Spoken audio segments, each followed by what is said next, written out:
All right, guys.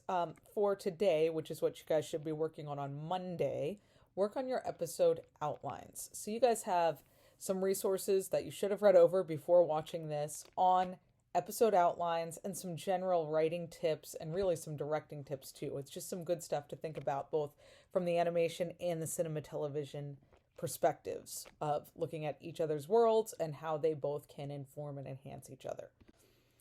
All right, so when you're going into these episode outlines, realize that you need to always ask for details because producers do not use the same terminology.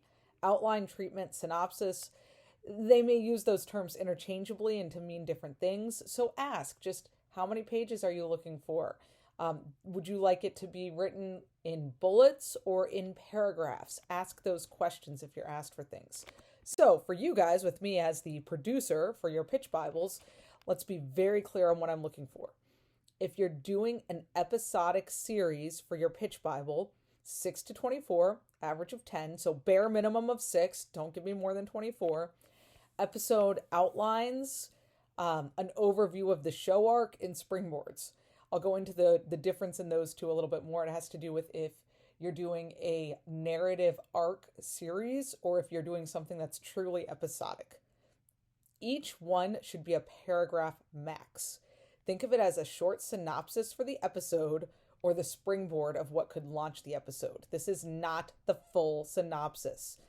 Do not fully flesh it out, but make it inspiring.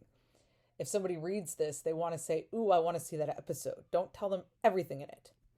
Now, for feature length, think of it as a long synopsis. 1 to 3 pages max, 1 to 2 pages is ideal.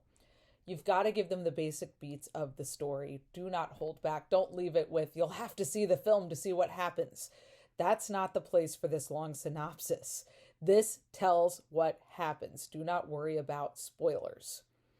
And for all formats, make sure you have good artwork, guys. Artwork really sells these things to get people in the mood immediately, and especially for animators to show your skill.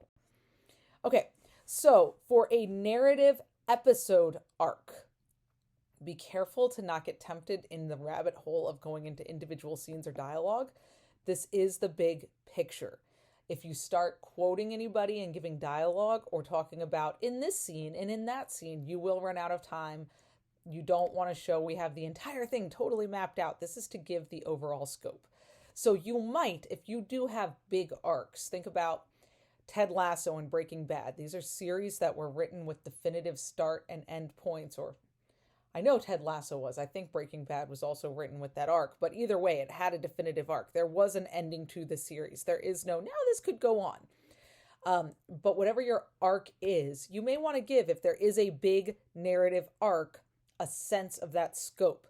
This is a 3-season show that will encompass Ted Lasso going to England and, going through his journey and outlining that out, and then give a few of those individual episodes from the first season.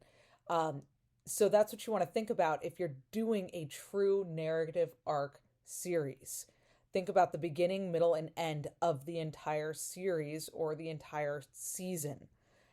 You want to include major character and plot progressions.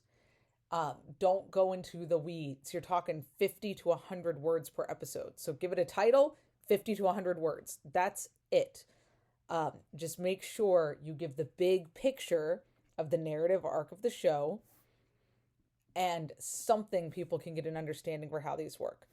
Now, if you are doing something truly episodic, those reality TV shows, the ones where SpongeBob's, where, formats can go on and on and on. You might give the basic format for each episode.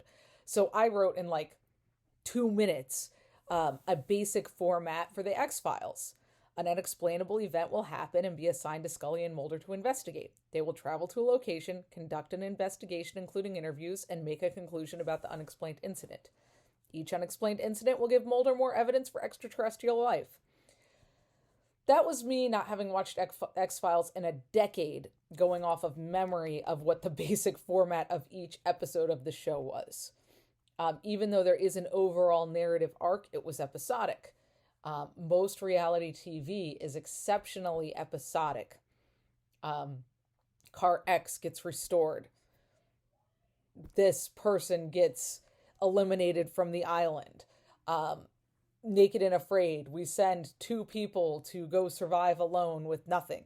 They have a very basic formula. So you would give what that formula is, if it's episodic, in SpongeBob, I've never watched it. I think I've told all of you guys that, but pretty sure it's about a sponge and his adventures underwater that integrate in a little bit of marine life. But it's character driven. Then you would give 6 to 24 potential concepts that could be interesting scenarios in your format. So if it's totally fictional, it could be a scenario of they go on an adventure to discover why sponges don't sink in the ocean when they're filled with water. I don't know. And then could be scenarios like we send a 5-star chef into the woods naked and afraid. You're giving the springboards. They're usually only 1 or 2 sentences. They're just interesting scenarios that could be the basis for each episode that fits in your format. Now, if you're doing a feature film for this, or any other future pitch Bibles, keep it to 1 to 3 pages. 1 to 2 is ideal.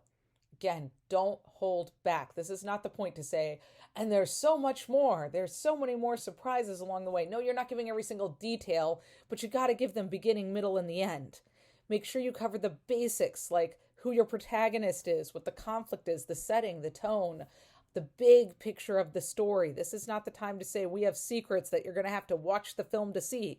This is you telling your potential investors what the story is that they'll then tell other people this is what you want to see. So those are some things to think about. I know this is a pretty short recording because it's far more about you guys taking the time to work through these for your individual episodes or your feature film than about too many tips I can give you. Make sure you read all those articles. Look over the materials. Take your quizzes this week. Thinking ahead, because we will jump next week, moving more into your business plan stuff while in small group time you're wrapping up your pitch Bibles. But think about, as you're working specifically on your story and these episodes, about your target audience and how you're going to reach them. So who are they? What's their demographic description?